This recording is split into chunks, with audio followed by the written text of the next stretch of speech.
warahmatullahi wabarakatuh. Sampurasun. Alhamdulillahirabbil alamin wa bihi nasta'inu wala nunawaddin wa ala alihi washabihi ajmain amma ba'du. Yang saya hormati narasumber yang alhamdulillah bisa kembali hadir pada kajian Islam sore hari ini, guru kita semua Al-Mukarram Bapak Ustadz Dr. Haji Fahrudin Faiz SAG MAG. Yang saya hormati Dekan Visip Unpas Bapak Dr. M. Budiana SIP MSI. Yang saya hormati Bapak Ibu Wadek. Yang saya hormati para guru besar. Yang saya hormati Bapak Ibu dosen KBTU dan Tendik. Puji serta syukur kita panjatkan kehadirat Allah Subhanahu wa taala yang telah memberi rahmat dan hidayahnya kepada kita semua, sehingga pada sore hari ini kita bisa sama-sama silaturahmi, bertatap muka secara virtual. Mudah-mudahan pertemuan ini menjadi piranti bagi kita semuanya, menjalin silaturahmi untuk mendapatkan ridho dari Allah Subhanahu wa taala. Amin ya Allah ya Rabbal alamin. Salawat serta salam semoga tercurah limpahkan kepada baginda alam Habibana wa Nabiyana Muhammad Sallallahu Alaihi Wasallam, kepada sahabatnya, kepada tabiin tabiatnya, dan kepada kita selaku umatnya sampai akhir zaman. Amin ya Allah ya Rabbal alamin. Hadirin yang dirahmati Allah Subhanahu wa taala, alhamdulillah pada kesempatan kali ini akan mengangkat tema tentang musibah dan penderitaan. Kita sebagai makhluk Allah seyogianya bersikap sabar dan berusaha semampu kita dalam menghadapi musibah dan penderitaan yang ditetapkan Allah Subhanahu wa taala. Lalu sebenarnya apa tujuan Allah Subhanahu wa taala memberikan musibah dan penderitaan kepada kita dan apa penyebabnya? Untuk itu mari kita bersama-sama menyimak pemaparan dari Bapak Ustadz Dr. Haji Fahrudin Faiz SAG MAG. Kepada Ustadz Faiz dipersilakan.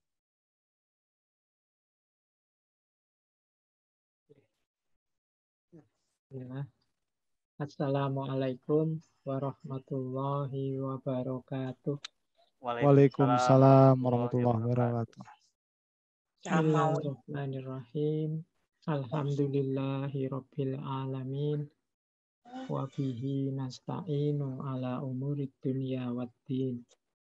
Allahumma sholli wa sallim wa barik ala habibina wa syafi'ina sayyidina wa maulana Muhammadin wa ala alihi wa ashabihi wa man tabi'ahum bi ihsanin ila yaumiddin. Amma ba'du.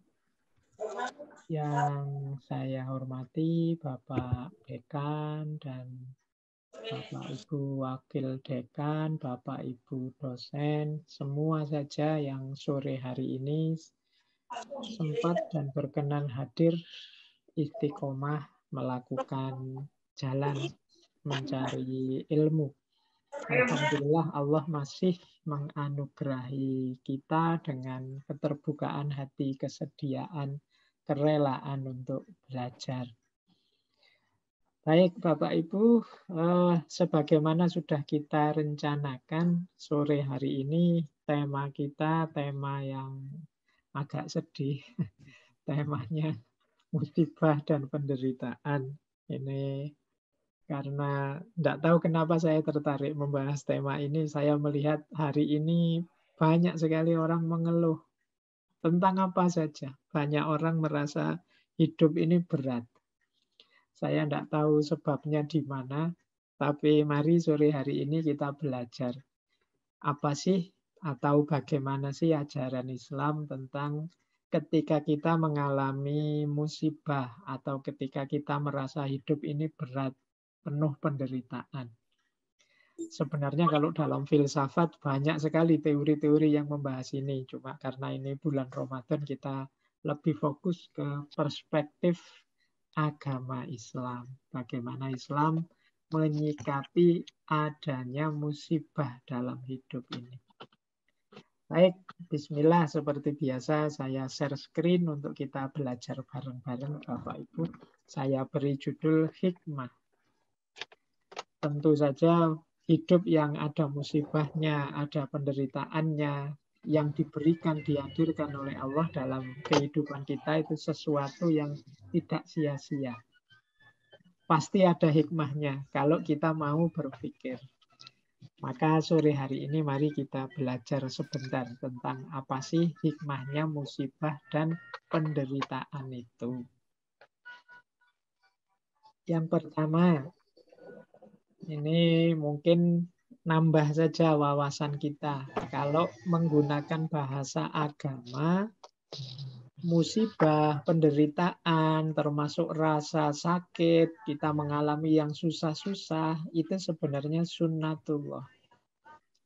Jadi kita itu manusia biasa yang punya banyak kekurangan, kelemahan, keterbatasan, dan sangat-sangat wajar kita mengalami berbagai musibah dan penderitaan. Kalau bahasa Arabnya sunnatullah, sesuai ketentuannya Allah. Yang dibalik itu nanti ada pasti banyak rahasia. Di situ saya tulis secara individual, secara sosial, dan secara alam semesta sekeliling kita, dan juga secara spiritual, itu mengarah pada kita ini punya sunnatullah untuk mudah ketemu dengan musibah dan penderitaan. Misalnya diri kita sendiri ini sebagai pribadi, itu kan punya banyak kekurangan yang mengarah pada penderitaan. Misalnya kita itu lemah. Seperti hari ini, era ini kita melawan virus yang sangat kecil saja, seluruh dunia pontang-panting. Itu menunjukkan betapa lemahnya kita. Jadi kita itu rasanya tidak pantas untuk sombong. Kita itu mudah sakit. Bahkan rasanya nambah umur, tambah mudah sakit. Dulu kita itu kalau kecil, kalau hujan, hujan-hujan. Dan masih sehat-sehat saja, santai saja, malah senang, gembira. Tapi sekarang itu gerimis sedikit saja kita lari-lari minggir biar tidak kena air. Kenapa? Takut flu, takut pilek. Dulu betapa kita jagonya, sekarang ternyata kita lemah. Melawan air saja setetes, dua tetes, kita bisa sakit hari ini. Nah itu menandakan ternyata kita itu lemah. Apalagi kita menua. Sejago apapun kita, sedahsyat apapun kita dulu, sekarang ketika sudah tua, sudah tidak ada lagi daya kita seperti dulu. Banyak sekali yang susut. Nah, kalau kita mau introspeksi akan kelihatan banyak sekali kurangnya kita sekarang. Apalagi nanti di akhir hidup kita ya ketemunya al-maut. Yang itu bahkan kalau saya bilang akhir hidup itu tidak mesti masih lama. Bisa saja pendek-pendek saja. Jadi kita itu secara individual sebenarnya dikelilingi oleh berbagai variabel yang membuat kita menderita dalam hidup ini. Nah, ini unsur pertama. Unsur kedua secara sosial, secara semesta hidup kita itu kita ini kan hidup isinya serba ketidakpastian. Tidak ada yang bisa memastikan apapun kita dalam hidup ini. Kerja keras apa menjamin pasti kaya? Tidak. Kita sabar, nanti kata orang kan tenang saja. Orang sabar itu mesti nanti akhirnya menang. Tapi juga tidak jaminan. Banyak orang sabar yang hidupnya susah terus. Sampai meninggal dia bisa juga susah terus hidupnya. Tidak pasti. Sabar itu utama. Tapi apakah nanti akhirnya mesti menang? Kita tidak tahu. Tapi kalau akhirnya mulia mungkin ya di hadapan Allah. Jadi belajar tidak mesti pinter. Kita akan sering marahi anak kita, "Mbok belajar biar pinter." Ya, tapi itu pun ya tidak 100%. Banyak juga yang rajin belajar, tidak sukses-sukses. Tidak pinter-pinter. Temennya yang malas belajar malah nilainya bagus-bagus. Kadang-kadang ya nasib juga, tidak pasti. Makanya dalam lagi kita itu lemah. Kita itu banyak tidak tahunya. Makanya oleh Allah, sudahlah percaya saja. Sudahlah ikut saja. Kita itu mungkin antara puasa dengan tidak puasa, kalau boleh milih tidak puasa. Karena puasa itu menyakitkan. Membuat kita lapar, lemes, dan lain sebagainya. Padahal kita tahu loh bahwa puasa itu banyak sekali manfaatnya. Tapi kalau boleh kita milih tidak puasa. Akhirnya oleh Allah dipaksa. Kutiba alaikumusiyam. Sudah wajib saja puasa. Kalau nggak diwajibkan kita mesti milih tidak puasa. Nah, ini sebenarnya penderitaan. Kita itu sering tahu yang baik-baik, kita sering tahu yang benar-benar, tapi kadang-kadang kita malas menjalani, kita menunda-nunda, kita punya tabiat ngeyel, dan lain sebagainya. Ini penderitaan secara spiritual. Apalagi keterikatan-keterikatan. Kita sangat terikat dengan harta kita, sangat terikat dengan jabatan kita, sangat terikat dengan circle teman kita. Akhirnya kita tenggelam dalam hal-hal duniawi. Dimulailah penderitaan dunia kita. Jadi ini akar-akarnya Bapak Ibu. Kalau ada yang tanya, apa iya sih Pak hidup ini akrab dengan penderitaan? Secara sunnatullah, secara nature, iya. Kita ini akrab dengan penderitaan, musibah, bencana. Ternyata Allah itu kalau membuat sulit kita sangat gampang. Kenapa? Bibitnya ada semua di sekeliling kita. Mulai penyakit, kesulitan, keterbatasan, ketidakberdayaan, ketidaktahuan, dan lain sebagainya. Nah ini penting menurut saya, kesadaran yang pertama ini. Jadi paling tidak dengan kesadaran bahwa wajar kok manusia itu mengalami musibah, mengalami hal yang tidak diinginkan karena memang naturnya begitu. Manusia itu secara alami memang begitu. Semoga ini lebih mudah membuat kita menerima hal-hal pahit dalam hidup. Kesadaran tentang sunnatullah penderitaan. Nah, kalau ini saya ambil dari Al-Quran. Karena tadi saya janji pakai perspektif Islam ya. Kalau dalam Al-Quran, itu nanti Bapak Ibu silahkan dicek surat Al-Hadid ayat 22, surat Ar-Rum ayat 41, surat Asy-Syura ayat 30, Al-Mulk ayat 2, dan Al-Baqarah ayat 155. Kalau surat Al-Hadid ayat 22 menegaskan bahwa musibah itu sunnatullah, takdirnya Allah. Jadi ini bunyinya a'udzubillahi minasyaitonirrajim. Ma asoba min musibatin fil ardi wala fi anfusikum illa fi kitabin min qabli an nabra'aha. Tidaklah menimpamu satu musibah di bumi maupun dalam dirimu, dalam diri kita itu mungkin sakit, kecewa, penderitaan, illa fi kitabin, kecuali sudah tertulis sebelumnya, sudah ditakdir sebelumnya, min qabli an nabra'aha, sebelum kami mewujudkannya. Nah, jadi segala sakit, musibah, penderitaan yang kita alami itu sebenarnya sudah dinas, sudah dipastikan oleh Allah, sudah tercatat. Nah, ini bahasa saya tadi ya, sunnatullah, hidup kita memang begitu. Inna dzalika 'alallahi yasir. Sesungguhnya hal itu bagi Allah sangat mudah. Nah, makna musibah yang pertama itu. Makna musibah yang kedua, dia hukuman atau azab. Misalnya surat Ar-Rum ayat 41. Zoharul fasadu fil barri wal bahri bima kasabat aidin nasi liyudhiqahum ba'dallazi amilu la'allahum yarji'un. Sungguh telah tampak kerusakan baik di darat maupun di laut karena perbuatan tangannya manusia. Nah, ya tentu saja Pak, kerusakan itu kan berarti manusia punya kekuasaan, tidak.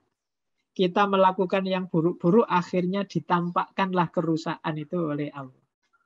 Kenapa oleh Allah ditampakkan kerusakan? Liyudhiqahum ba'dallazi amilu. Supaya engkau merasakan rasa sakit karena sebagian yang kalian lakukan. La'allahum yarji'un, semoga mereka bisa bertobat kembali jadi orang baik.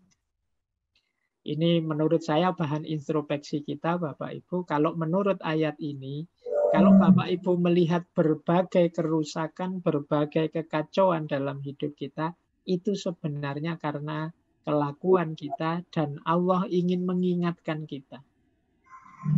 Katanya Allah itu penyayang. Sehingga kok tega Allah melahirkan bencana, kerusakan, dan macam-macam untuk mengingatkan kita. Supaya kita bertobat. Kita itu harus sadar mungkin kita melakukan banyak kesalahan. Nah, ini muhasabah, introspeksi. Itu sama, ditegaskan lagi di surat Asy-Syura ayat 30. Wa ma asobakum min musibatin fabima kasabat aidikum wa ya'fu an katsir. Apapun musibah yang menimpamu, maka itu karena perbuatanmu sendiri. Wayakfu an kasir, dan Allah itu sudah mengampuni banyak sekali orang. Maksudnya apa? Musibah yang menimpa kita, kesulitan yang menimpa kita itu sebenarnya masih ringan. Kalau mau yang setimpal dengan perbuatan kita, harusnya musibahnya jauh lebih berat. Tapi Allah itu wayakfu an kasir. Ini Allah sudah menahan diri loh. Allah sudah masih memberi ampunan. Kalau Allah sudah tidak mengampuni lagi, musibahnya mungkin jauh lebih besar. Nah, ini makna kedua dari musibah, yaitu azabnya Allah. Ada makna ketiga, makna ujian dari Allah. Misalnya surat Al-Mulk ayat 2. Alladzi khalaqal mauta wal hayata liyabluwakum ayyukum ahsanu amala. Allah lah yang menciptakan kematian dan kehidupan untuk mengujimu siapa amalnya paling baik. Jadi kalau kita banyak kesulitan dalam hidup, itu sebenarnya Allah menunggu respon kita. Kira-kira kalau diberi musibah itu masih tetap beramal baik atau berubah. Kira-kira kalau ada kesulitan itu masih semangat melakukan kebaikan atau berubah. Nah, ini namanya musibah, ujian. Jadi makna ketiga, musibah itu sebagai ujian. Ditegaskan di surat Al-Baqarah itu ayat 155. Walanabluwannakum bisyai'im minal khaufi wal ju'i. Dan pasti kami uji kalian dengan sesuatu dalam bentuk ketakutan atau kelaparan. Wanaksim minal amwali. Kadang-kadang kita kekurangan harta. Wal anfusi. Kegelisahan-kegelisahan, kesulitan-kesulitan batin. Wat tamarot. Dan buah-buahan. Jadi hasil alam. Nah, ini memang oleh Allah memang diuji kita. Wabasyiris sobirin, yang lolos siapa? Orang-orang yang sabar. Baik, Bapak Ibu, saya lanjut ya biar lebih mudah. Nah, ini yang paling sering diceramahkan. Memaknai musibah. Bagaimana sih kita memaknai musibah itu? Kalau dirangkum dari ayat-ayat tadi kan berarti musibah itu ada kalanya hukuman azab, ada kalanya peringatan, ada kalanya ujian. Nah, kita itu kadang agak nakal. Kalau musibah di orang lain, apalagi orang lain itu kita tidak sukai, kita sebut itu, wow itu hukuman itu dari Allah, ayo segera tobat. Tapi kalau musibah pada kita sering merasa bahwa saya itu orang baik. Jadi ini adalah ujian dari Allah. Nah, seringkali kita begitu. Kalau ke orang kita peringatan, hukuman, kalau untuk diri kita itu ujian. Padahal menurut saya, musibah apapun yang kita alami, itu maknanya tiga-tiganya sekaligus. Jadi itu sangat mungkin hukuman dari Allah, juga peringatan, juga ujian. Kenapa saya sarankan kita maknai tiga-tiganya? Karena kalau kita menganggap musibah itu hanya ujian dan merasa pasti bukan hukuman ini, pasti bukan hukuman karena saya orang baik. Nah, memastikan diri orang baik itu sebenarnya konotasinya agak sombong. Merasa kita tidak punya dosa, kayak kita tidak punya salah. Kita itu kalau mau jujur ya mestinya banyak juga melakukan kesalahan-kesalahan. Jadi mungkin saja musibah kesulitan yang menimpa kita itu bagian dari hukuman dari Allah juga. Mungkin juga musibah kita itu peringatan, dan sangat mungkin. Jadi Allah mengingatkan kita, yuk segera kembali. Itu ayo diingat-ingat lagi melakukan salah apa, itu peringatan. Dan memang mungkin juga itu ujian. Jadi bagi saya memaknai musibah ada baiknya kita maknai tiga-tiganya. Ketika itu kita maknai hukuman berarti mari kita tobat. Dari kesalahan-kesalahan kita, mari memperbanyak istighfar, sholat taubat, dan lain sebagainya. Jadi pasti ada hubungannya dengan dosa-dosa kita. Mari kita maknai begitu, biar tidak jatuh pada sombong, biar tidak jadi lupa. Juga mari kita maknai musibah kita apapun sebagai peringatan dari Allah. Saatnya muhasabah. Karena kalau kita hanya memaknai musibah itu ujian, nanti kita tidak muhasabah. Kita menganggap, yo ini ujian berarti saya sudah baik. Tidak, yo mari kita teliti lagi diri kita. Jangan-jangan ada yang kurang, ada yang keliru, ada yang salah, ada yang tidak membuat Allah ridho. Jangan-jangan aku menyakiti orang lain, jangan-jangan aku merusak, dan lain sebagainya. Nah ini makna kedua. Makna ketiga, ya ujian. Ada kalanya memang ujian. Ujian itu untuk menguji kita. Kalau kita memang sebelumnya sudah baik, amal baik kita sudah banyak, kalau diuji dengan kesulitan masih istiqomah enggak? Masih tetap melakukan itu enggak? Kemarin sebelum lapar, sebelum puasa, rajin sholat tahajud, rajin berkarya, rajin berkontribusi baik untuk orang lain. Sekarang diuji dengan puasa masih enggak begitu? Diuji dengan pandemi masih enggak, kebaikan-kebaikan dulu sebelum pandemi masih dijalani, dan seterusnya. Jadi memaknai musibah menurut saya lebih kondusif, lebih positif kalau kita maknai sekaligus tiga-tiganya. Bahwa musibah yang menimpa kita itu ya ujian, ya peringatan, ya hukuman.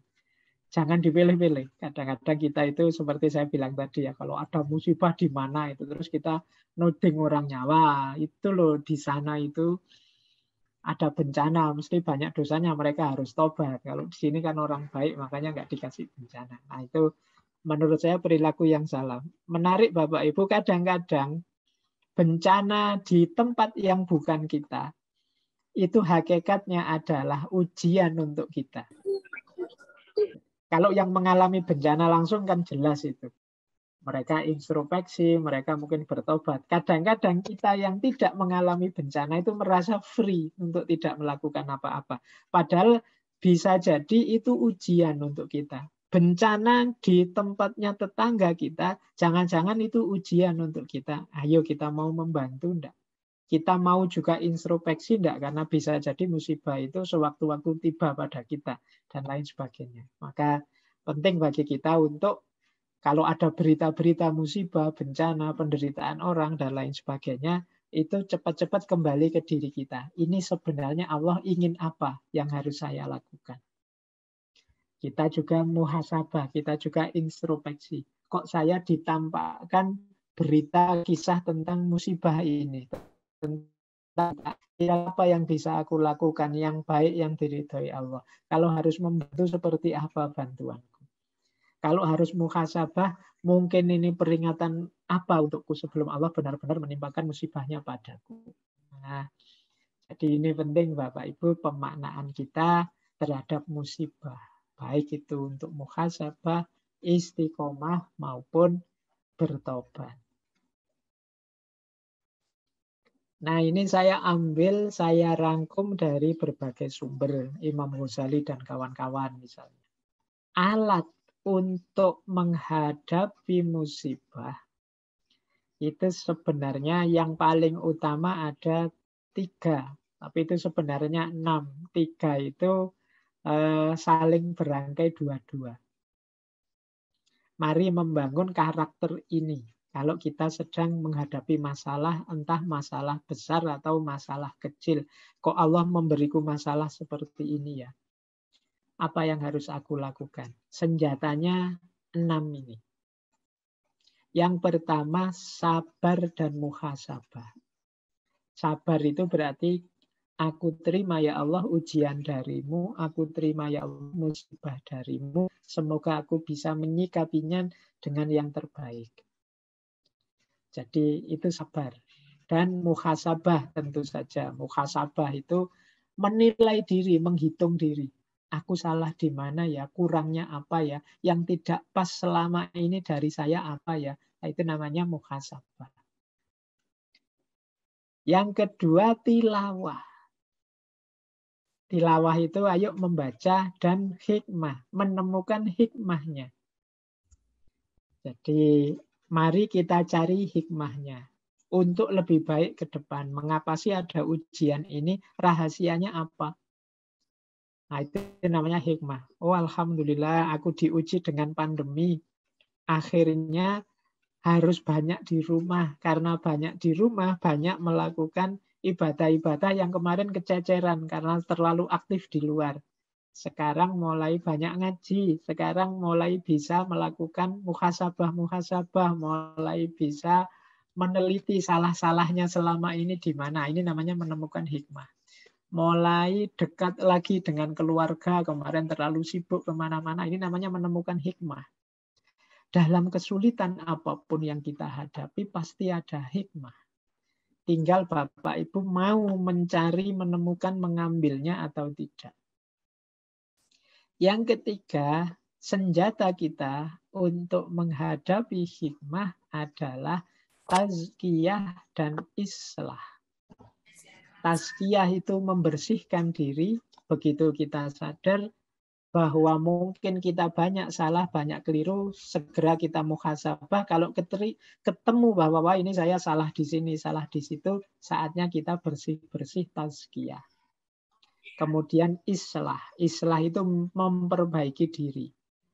Kalau tadi musibah itu kita maknai sebagai ujian, lulusnya kita dari ujian itu islah. Diri kita yang tambah baik. Kalau kemarin sedekahnya hanya sekian puluh ribu, sekarang sudah 100.000. Itu islah. Kalau kemarin sholat malamnya sebulan sekali, tidak tentu sekarang seminggu sekali sudah bisa sholat malam. Itu islah. Jadi itu salah satu bukti kita lulus ujian. Kita tambah baik, tambah baik. Itu islah. Jadi menghadapi penderitaan, Bapak Ibu ada beberapa senjata yang bisa kita gunakan. Maka karena hidup ini pasti ketemu kesulitan, ketemu masalah, ketemu penderitaan, mari kita latihan membangun karakter-karakter ini. Karakter sabar, muhasabah, karakter tilawah dan hikmah, karakter tazkiyah dan islah. Mari kita perhatikan senjata-senjata ini. Baik, saya lanjut. Alat-alatnya sudah. Sekarang jalannya. Saya ingin mengajak praktis saja ya, tidak terlalu banyak teori. Sore ini pertama, ayo kita belajar dari Nabi Ayub. Nabi Ayub ini kita tahu beliau mengalami hidup yang sangat berat setelah memiliki berbagai fasilitas. Nabi Ayub itu konglomerat pada zamannya, kaya raya, kemudian punya putra 12, punya beberapa istri. Tapi oleh Allah diuji dengan ujian yang sangat berat. Hartanya habis. Kemudian putra-putranya meninggal semua. Kemudian istri-istrinya meninggalkan dirinya semuanya, kecuali satu orang. Oh, ini kan hidup yang sangat berat. Kalau memang sejak awal miskin kan mudah, tapi kalau awalnya kaya terus miskin itu jauh lebih berat. Tapi apa yang dilakukan oleh Nabi Ayub? Wah, ini menurut saya pelajarannya. Nabi Ayub menerima apapun musibah, yang pertama beliau ridho. Menerima apapun keputusannya Allah. Jadi ini penting Bapak Ibu. Kita hidup ini kan sering ada masalah, ada kesulitan. Sebenarnya untuk tidak stres, apalagi di usia-usia yang sudah berumur seperti saya, ini stres itu kan sumbernya penyakit. Kalau kita sadar bahwa manusia itu ya pasti punya masalah, semoga kita tidak stres. Jalan pertama yang mudah apa? Ayo ridho. Ya Allah, kok tiba-tiba aku kena masalah begini ini, ditipu orang atau apa. Aku ridho. Nah, yang pertama ini dulu. Dalam rangka apa? Biar kita tidak dijepit oleh masalah, tidak dikejar oleh masalah. Biasanya kalau kita stres itu nambah masalah baru. Kalau kita marah itu nambah masalah baru. Kalau kita cemas, gelisah, itu nambah masalah baru. Maka sebenarnya langkah pertama untuk menghadapi musibah seperti dilakukan oleh Nabi Ayub itu ridho. Menerima apapun yang diberikan oleh Allah. Nah, itu mudah. Yang pertama itu. Yang kedua apa? Mari sejak sekarang kita latihan. Apapun yang kita miliki itu hakikatnya sementara. Tidak ada kepemilikan yang abadi. Harta, keluarga, kehormatan, status, apapun yang kita miliki itu sebenarnya titipan saja yang sementara. Jangan sampai kita sangat terikat dengan semua itu. Nah, itu yang ditulis awal malah. Tidak dikuasai oleh kepemilikan. Kita itu tidak punya apa-apa. Kita lahir itu tidak membawa apa-apa, tidak punya apa-apa. Entah seberapa besar masalah Bapak Ibu, tapi kan sedikit-sedikit masih punya apa-apa. Masih punya sedikit-sedikit kegembiraan, harta, sedikit-sedikit meskipun, atau apapun status, kehormatan masih punya. Lahirnya kita tidak punya apa-apa. Maka ayo latihan untuk tidak terikat. Tidak terikat itu kehilangan sedikit-sedikit, kesulitan sedikit-sedikit, wajar saja, tidak masalah. Tidak membuat kita gelisah, stres, dan lain sebagainya. Ini akan memudahkan saat kita menderita. Persis seperti yang dilakukan oleh Nabi Ayub. Nabi Ayub itu tenang saja. Dapat musibah, dapat bencana, dapat penderitaan. Kalau bagi orang lain itu mengerikan. Sampai beliau sakit yang sangat parah, sehingga baunya sangat busuk, sehingga harus diasingkan. Itu kan lebih ngeri lagi. Tapi beliau ridho dan ikhlas saja.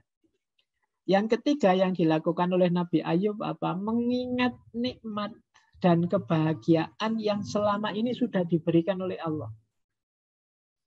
Jadi Nabi Ayub itu satu ketika istri beliau yang setia menunggui, itu minta pada Nabi Ayub, wahai Nabiullah, mbok sampean itu berdoa pada Allah untuk sudahlah minta sembuh saja.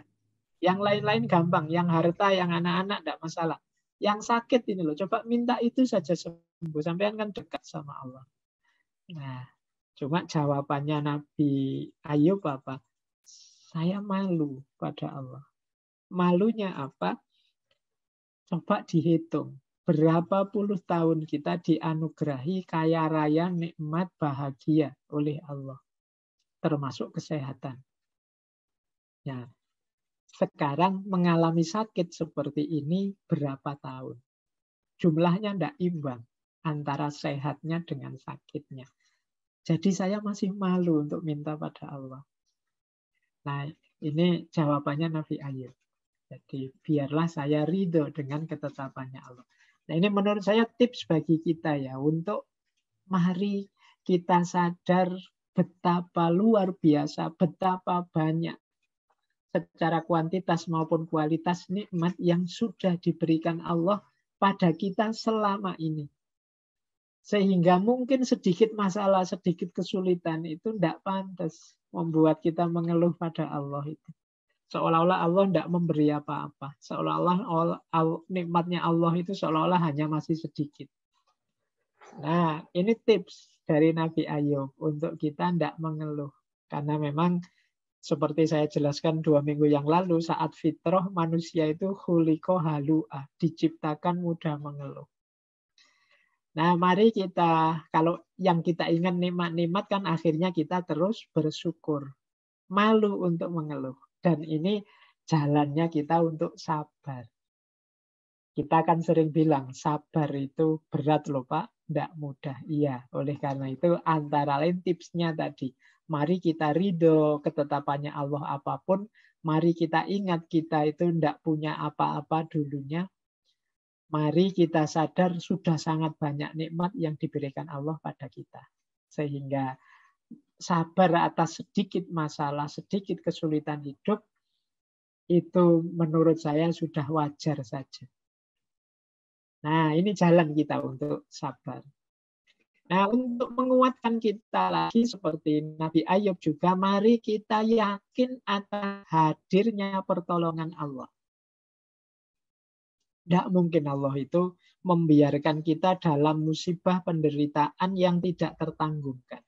La yukallifullahu nafsan illa wus'aha. Kemungkinan kitanya yang agak terlalu manja atau kitanya males mencari solusi. Sebenarnya musibah yang menimpa kita itu selalu berada dalam jangkauan kita untuk menyelesaikannya. Dan pasti nanti Allah akan menolong kita. Nah, ini rumus selanjutnya dari Nabi Ayub. Kalau kita menerima musibah, ayo kita ingat-ingat, ini pasti aku bisa menyelesaikan dan pasti Allah akan menolongku. Ini pasti dalam jangkauan kekuatanku untuk menyelesaikannya, aku pasti kuat. Tidak mungkin aku tidak kuat, aku pasti kuat. Musibahnya Allah tidak mungkin tidak tertanggungkan. Makanya kata Allah kan orang yang putus asa itu termasuk orang kufur. Jadi walatai asu min rauhillah. Jangan putus asa dari rahmatnya Allah. Kalau ada orang kok putus asa, apalagi sampai bunuh diri, itu menunjukkan dia tidak beriman pada Allah. Selama kita masih punya Allah, punya Tuhan yang maha kuasa, itu tidak pantas kita putus asa. Kecuali kita memang tidak percaya lagi sama Allah. Dan yang terakhir ini penting. Di antara yang menguatkan Nabi Ayub itu istri beliau. Nah, maka jangan sendirian. Kalau kita sedang mengalami musibah, jangan hanya menutup diri, mengurung diri. Insya Allah selalu ada teman, selalu ada pendamping, entah keluarga, entah siapa, yang bisa berbagi meringankan beban kita. Yang sering jadi masalah itu kan kitanya sendiri, kalau ada masalah terus minggir, tertutup, menjauh. Sehingga mungkin solusinya itu ada di luar, di mereka-mereka yang bisa menemani kita, karena kitanya sendiri menjauh, akhirnya kita ya tidak ketemu solusi. Maka penting kita tetap bersilaturahim, berkomunikasi dengan sesama saudara, dengan teman, sahabat, dalam rangka meringankan beban kita. Kita juga begitu. Jadi manusia yang terbuka, yang rela meringankan beban sahabatnya, paling tidak untuk mendengarkan, paling tidak untuk saling berbagi kesulitan, dan lain sebagainya. Karena di antara jalan untuk keluar dari masalah yang menguatkan kita itu adanya sahabat, teman, istri, saudara yang menguatkan, yang mendampingi. Pelajaran dari Nabi Ayub.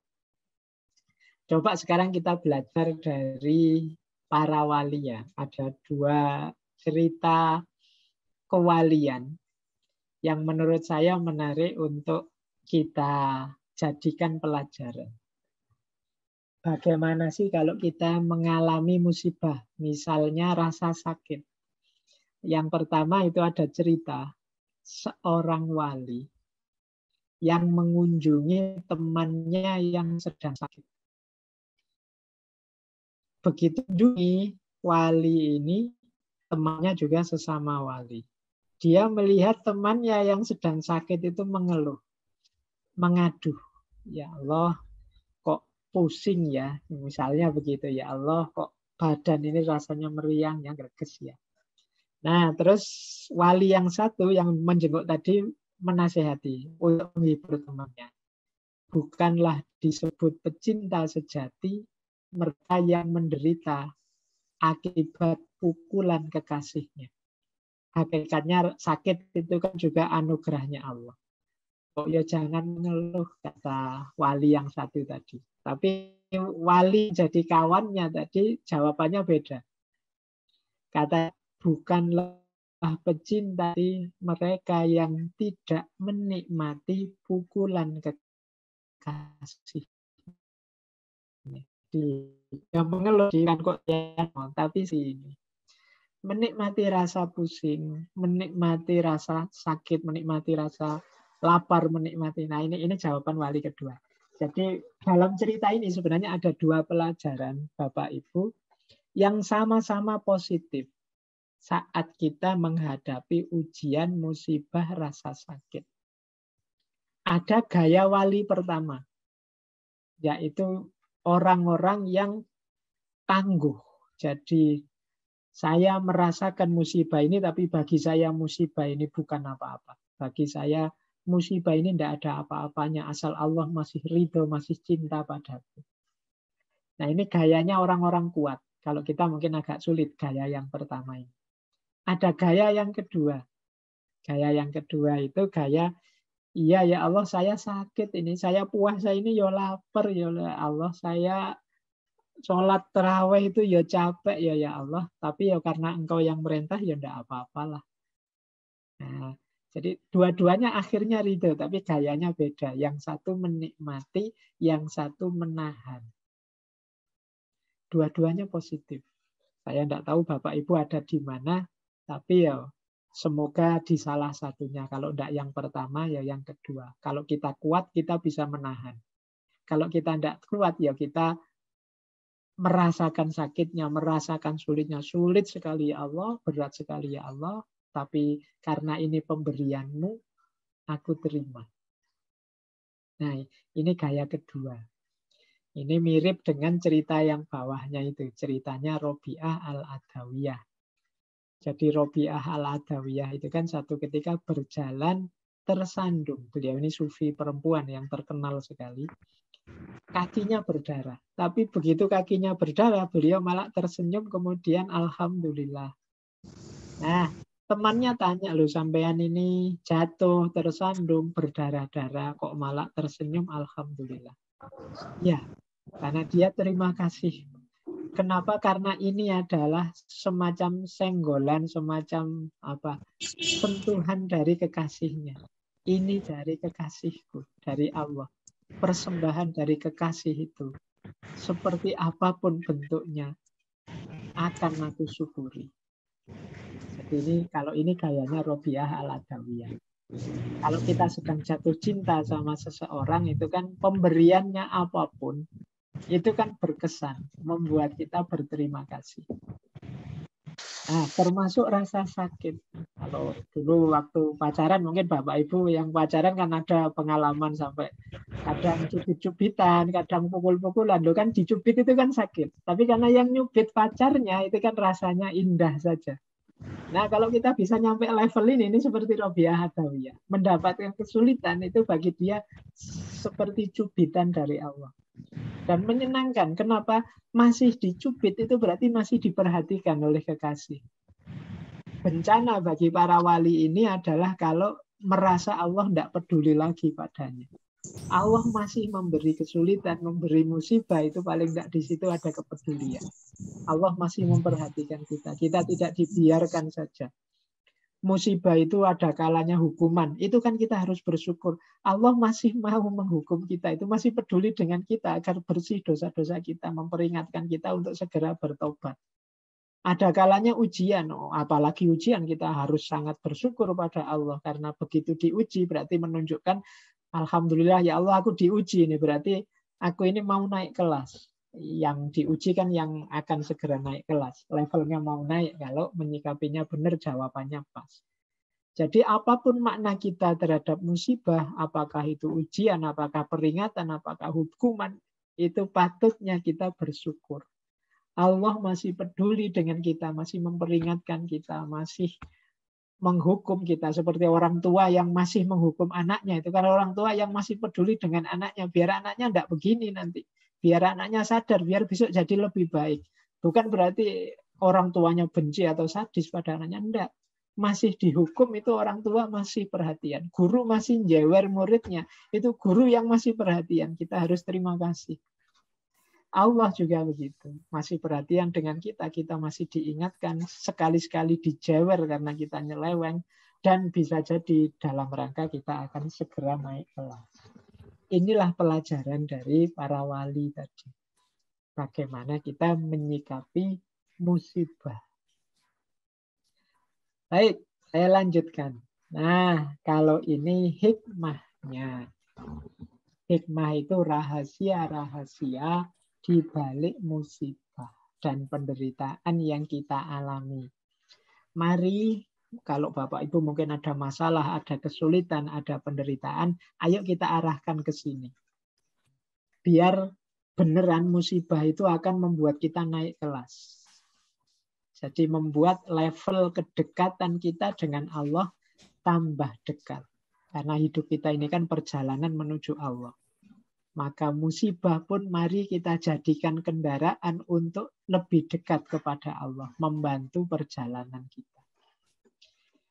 Hikmahnya musibah yang pertama adalah pengingat akan adanya Allah dan cintanya Allah. Ada satu hadis yang masyhur sekali, riwayat Imam Tirmidzi. Setiap kali Allah mencintai seseorang atau sekelompok orang, Allah pasti memberi cobaan pada mereka. Jadi berarti apa? Ketika kita ada sulit, ada penderitaan, alhamdulillah. Ini mungkin tanda-tanda Allah cinta padaku, ingin aku mendekat padanya. Kadang-kadang kan kita itu kalau cinta pada seseorang, kemudian orang itu kok cuek terus padaku, ya padahal aku sangat cinta padanya. Kita melakukan berbagai trik, berbagai hal agar yang kita cintai itu berpaling ke kita. Mungkin kita bikin surprise apa, kita bikin melakukan apa untuk dia berpaling pada kita. Kadang-kadang yang agak drastis, yang agak mengejutkan.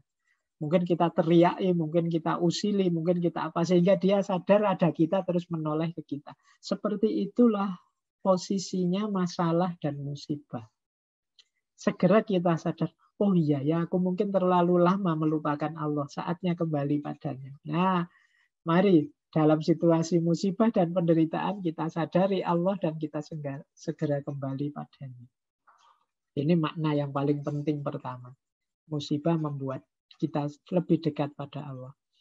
Yang kedua, mari kita jadikan musibah sebagai pengingat untuk tidak sombong. Jadi begitu ada musibah, kita sadari, oh iya sih, wong aku ini manusia, lemah, banyak kekurangannya, banyak kekhilafannya. Kadang-kadang yo males, kadang-kadang yo sombong, kadang-kadang yo tinggi hati, kadang-kadang merasa menang sendiri. Nah, kita sadari. Dari musibah-musibah itu kita sadar, aku ini ternyata lemah, kok enggak pantas sombong, enggak pantas tinggi hati, ada virus sekecil itu saja harus karantina berminggu-minggu. Nah, ini membuat kita enggak takabur. Yang ketiga seperti tadi, pengingat agar kita bertobat. Yang keempat, pengingat kita bahwa Allah itu maha kuasa. Jangan macam-macam melakukan hal-hal yang dibenci Allah. Mari kita cari ridhonya Allah saja. Yang kelima, pengingat posisi kita di depan Allah. Kita itu tidak berdaya di hadapan Allah. Segala yang berjalan hanya karena Allah dan takdirnya Allah saja. Yang keenam, mari kita mulai merindukan Allah dan surga. Mari target-target jangka panjang kita loskan sampai pada Allah. Pak, apa enggak boleh saya bercita-cita naik pangkat? Boleh, tapi jangan hanya itu. Apa enggak boleh saya bercita-cita kaya? Boleh, tapi jangan hanya itu. Jadikan semua keinginan-keinginan tadi bagian dari keinginan puncak untuk dekat dengan Allah dan memperoleh ridhonya Allah. Yang terakhir, musibah semoga jadi jalan kita untuk memperbanyak kebaikan. Saatnya, wah ini hidup ini tidak mesti, maka ayo segera saya lakukan kebaikan-kebaikan. Karena tadi ya ada hidup ini kan akhirnya maut, yang itu bisa tiba kapan saja. Jangan ditunda-tunda. Kalau Bapak Ibu sudah punya niat melakukan kebaikan, segera dieksekusi. Apapun itu, segera dijalankan. Tidak ada yang menjamin kita masih punya waktu panjang. Jadi itu menurut saya. Terakhir ini Bapak Ibu, tadi di awal saya sebut kemungkinan musibah, kesulitan hidup itu akan kita temui. Maka ada pelajaran tentang musibah dari Nabi Nuh. Tadi sudah Nabi Ayub, sekarang kita akhiri dengan Nabi Nuh.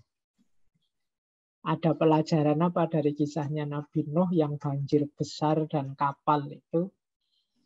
Yang pertama, Bapak Ibu, ini penting ya untuk kita yang hidup di Indonesia yang sewaktu-waktu ketemu bencana besar. Yang pertama, jangan terlambat naik perahu. Ini jangan terlambat naik perahu ini maksudnya sama dengan tadi. Jangan menunda-nunda untuk masuk ke kapal kebaikan.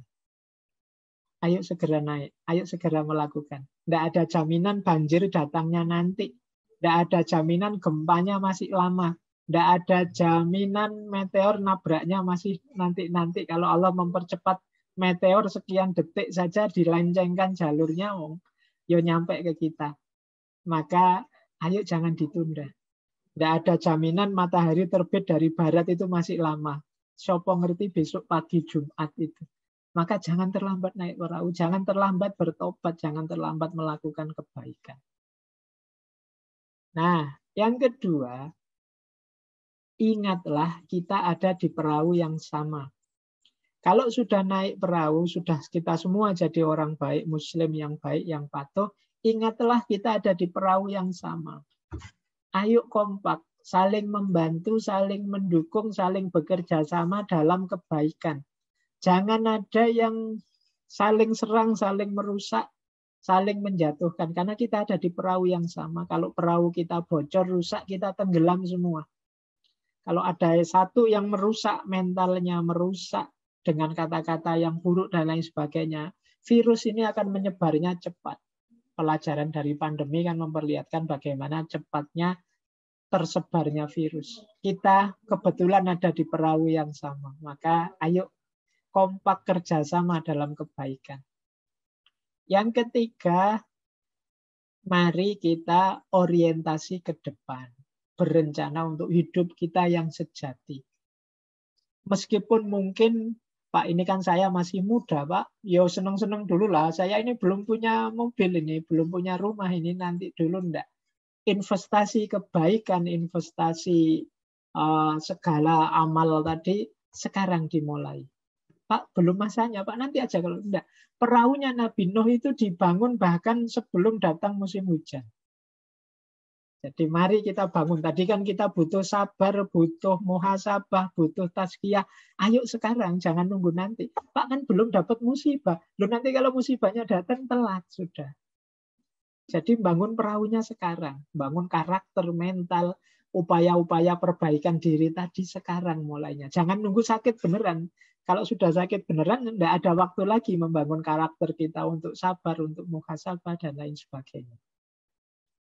Yang keempat, syukuri dan jaga terus kesehatan kita. Jangan lupa ini ada cerita Nabi Nuh itu mendapat perintah membangun kapal itu di usia yang cukup tua sudah. Di usia lanjut, Nabi Nuh itu usianya sampai 900-an tahun. Usia 600-an tahun baru dapat perintah. Nah, maka kalau tidak sehat itu kan tidak bisa untuk membangun kapal. Kalau kita tidak sehat, tidak bisa kita belajar. Kalau kita tidak sehat, tidak bisa kita melakukan kebaikan-kebaikan. Maka segala media, segala sarana yang membuat kita sehat, mari kita jalani. Insya Allah Bapak Ibu sudah tahu gimana caranya sehat jasmani, sehat rohani. Jadi jangan ngeyel kalau untuk kesehatan jasmani dan rohani. Karena apa? Kita harus sehat, masih banyak amanat tanggung jawab yang harus kita jalankan. Yang kelima, ini menarik. Nabi Nuh itu waktu membangun kapal banyak dikritik orang. Diketawain orang. Tidak masalah Bapak Ibu. Kalau yakin itu baik, jalankan saja. Jangan terpengaruh oleh kritik-kritik. Fokus saja pada kebaikan yang harus kita bangun, kita lakukan. Kemudian mari jaga kebersamaan.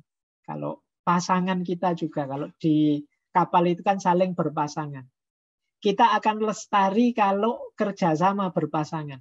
Kita akan hancur kalau sendiri-sendiri. Jadi maka kekompakan tadi penting. Yang terakhir jangan sombong. kelebihan kita tidak selalu menguntungkan.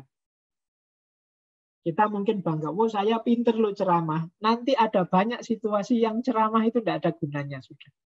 Oh saya pinter loh cari uang. Ada banyak situasi yang uang tidak ada gunanya.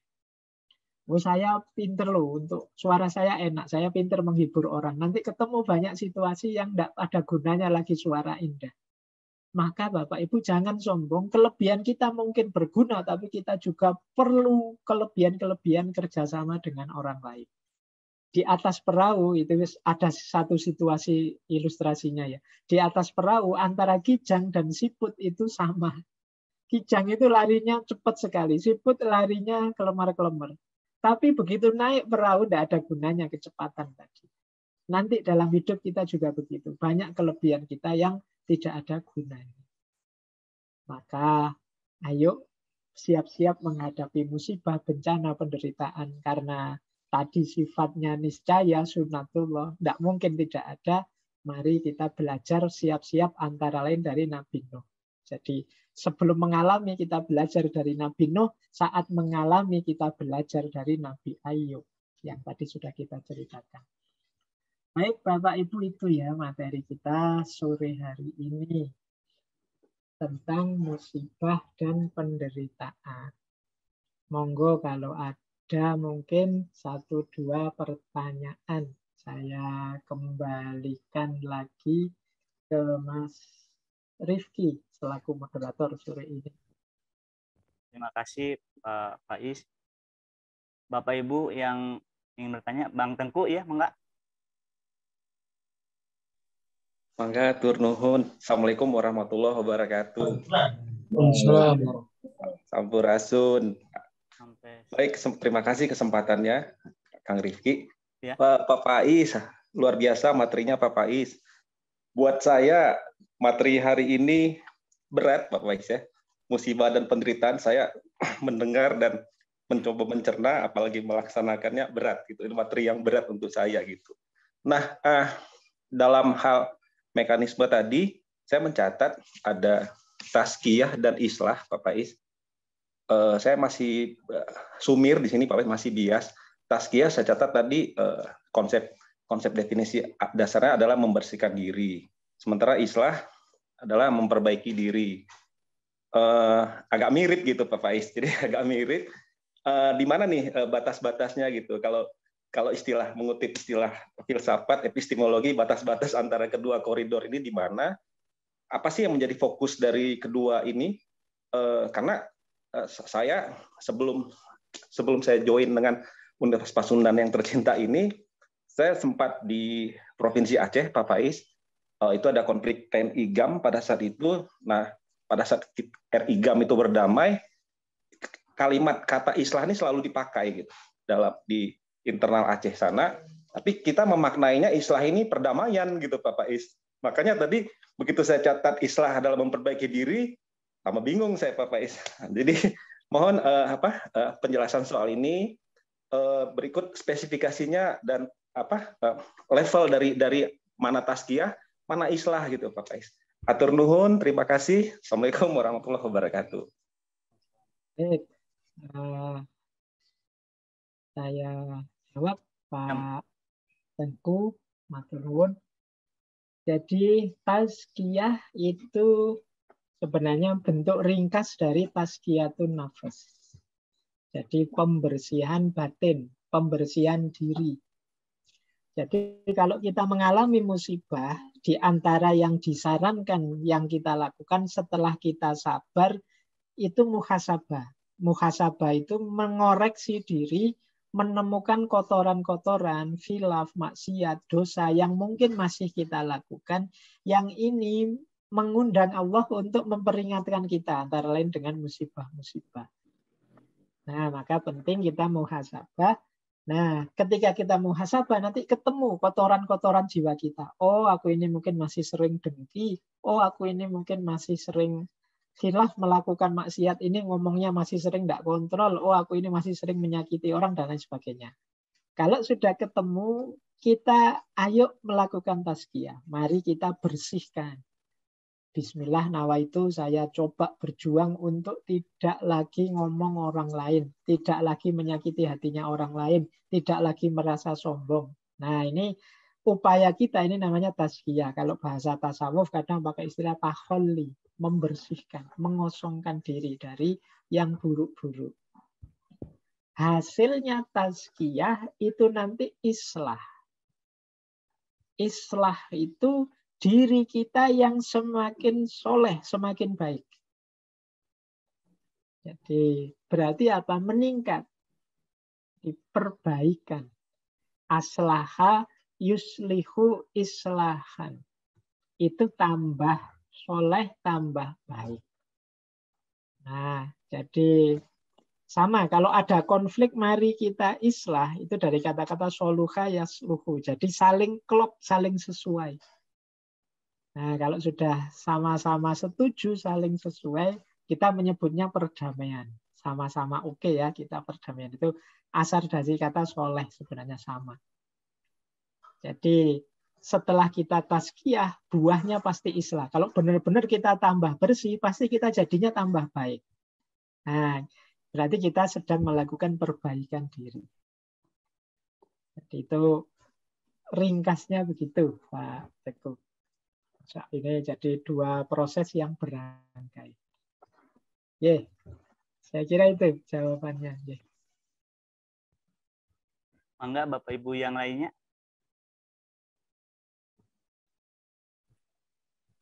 Kang Rifki, boleh saya ini? Mangga Bu Rati. Assalamualaikum warahmatullahi wabarakatuh. Sampurasun. Punten saya off cam, ini masih pemulihan. Pak Faiz, Assalamualaikum. Waalaikumsalam. Pak Faiz, ini materi luar biasa menyentuh ya. Maksudnya saya sama Kang Teguh, ini Kang apa Abang ya saya manggilnya. Kang Teguh kayaknya kita sama ya pemikirannya. Ini materi memang Pak Faiz kata kalimat sabar, islah itu kita udah dengar dari dulu gitu ya Pak Faiz ya. Kita kayak lagi diingetin, ayolah sabar, ayolah islah, ayolah berdamai dengan diri sendiri, do not overthinking, ayolah dan lain sebagainya supaya kita bisa tetap get through ya sama hidup kita. Jadi ini saya sedikit curhat Pak Faiz, saya ini baru 3 minggu keluar dari Boromius, 3 hari dan saya harus masuk rumah sakit lagi karena penyakit yang sama ya, gara-gara radang usus. Dan di situ saya merasa 3 hal yang tadi Pak Faiz sebutkan, di mana kita memandang ini apakah musibahkah, apakah tegurankah, apakah cubitankah ya yang dari kekasih kita ya. Kan kalau dicubit sama pacar itu walaupun sampai barat juga kita senyum aja ya Pak Faiz ya.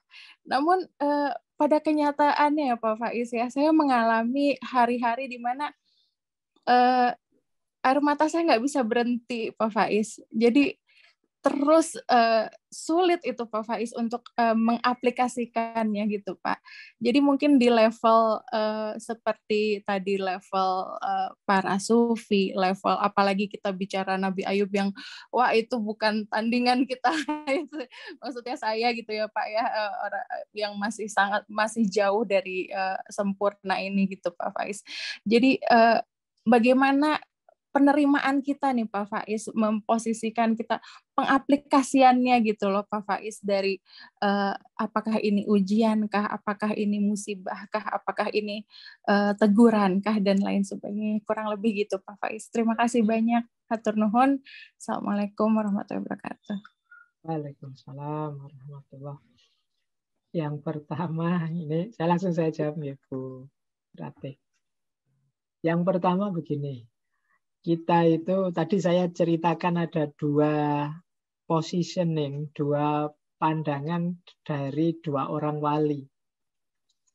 Nah, yang satu yang kuat sekali, wali yang bisa menahan, yang satu wali yang bisa merasakan. Kita mungkin saya tadi bilang lebih prefer ke wali yang kedua, karena kita itu bukan orang hebat. Kalau sakit ya kesakitan. Betul. Kalau enggak nyaman ya gelisah. Kalau enggak enak ya kita merasa terganggu. Dan sangat wajar begitu. Enggak masalah. Karena kadang-kadang ini lagi-lagi ilustrasinya zaman pacaran ya. Zaman pacaran itu, misalnya kita nyubit, sekarang kita yang nyubit, bukan yang dicubit. Yang dicubit enggak terasa tadi kan. Kita kalau nyubit pacar kita, kemudian sebenarnya dia enggak kesakitan, tapi pura-pura kesakitan. Sakit loh, masa itu kan rasanya tambah mesra. Meskipun enggak terlalu sakit. Nah, kita sama Allah juga begitu, bisa berbagi kemesraan. Boleh curhat pada Allah, boleh. Ya Allah sakit ini, ya Allah, enggak masalah. Ya Allah, perih sekali rasanya, ya Allah, enggak masalah. Keluhkan saja pada Allah. Mengeluh bukan berarti protes dengan ketetapan yang ada pada kita. Tapi menunjukkan bahwa meskipun seberat ini, aku tidak akan meninggalkanmu ya Allah. Aku tidak akan lari darimu. Aku tidak akan menggugat ketetapanmu. Ini curhat itu semacam lapor saja pada Allah. Ya Allah, insya Allah, Allah tahu kok yang terbaik pada kita. Jadi Allah ngerti apa yang kita rasakan, apa yang kita keluhkan. Sebelum kita mengucapkan pun Allah sudah tahu. Tapi tidak masalah kita wakilkan rasa kita lewat mulut kita, lewat air mata kita, tapi kepada Allah. Insya Allah nanti Allah memberikan juga yang terbaik untuk kita. Nah, apakah itu ujian, peringatan, atau hukuman? Kalau menurut saya tadi boleh dimaknai tiga-tiganya saja lebih aman. Kenapa? Karena kalau kita maknai hukuman itu tanda-tanda kita akan segera tobat. Kalau enggak kan kita enggak tobat-tobat. Ya Allah, ini mungkin saatnya aku muhasabah ini, dosaku apa ya, ayo tak perbaiki. Kira-kira apa yang membuatmu enggak berkenan selama ini ya. Enggak masalah dimaknai itu. Atau dimaknai peringatan, ya Allah mungkin aku sering lalai selama ini. Bismillah aku nawaitu akan lebih sering mengingatmu meskipun enggak secanggih para wali. Alhamdulillah dengan peringatanmu ini engkau masih mengingatkan aku. Atau juga ujian. Ujian itu dalam rangka kita insya Allah segera akan naik kelas. Segera akan mulai kita, derajat kita di hadapan Allah. Bahkan saya masih ingat satu hadis panjang sekali tentang rasa sakit. Jadi hadis ini sebentar mungkin bisa saya bukakan ya hadisnya, saya lupa tadi. Jadi isinya beginilah tentang rasa sakit itu. Ketika orang sedang sakit itu ada 4 malaikat yang didatangkan pada orang sakit itu. Yang pertama melenyapkan tenaganya, mengambil tenaganya, makanya orang sakit itu lemes. Yang kedua lidahnya. Jadi mengambil rasa di lidahnya. Makanya orang sakit itu kalau makan tidak enak. Yang ketiga cahaya di wajahnya. Maka orang sakit itu biasanya pucat. Yang keempat, ada malaikat keempat ini tugasnya mengambil dosa-dosanya. Jadi sakit itu dalam rangka purifikasi juga, pembersihan kita dari dosa-dosa.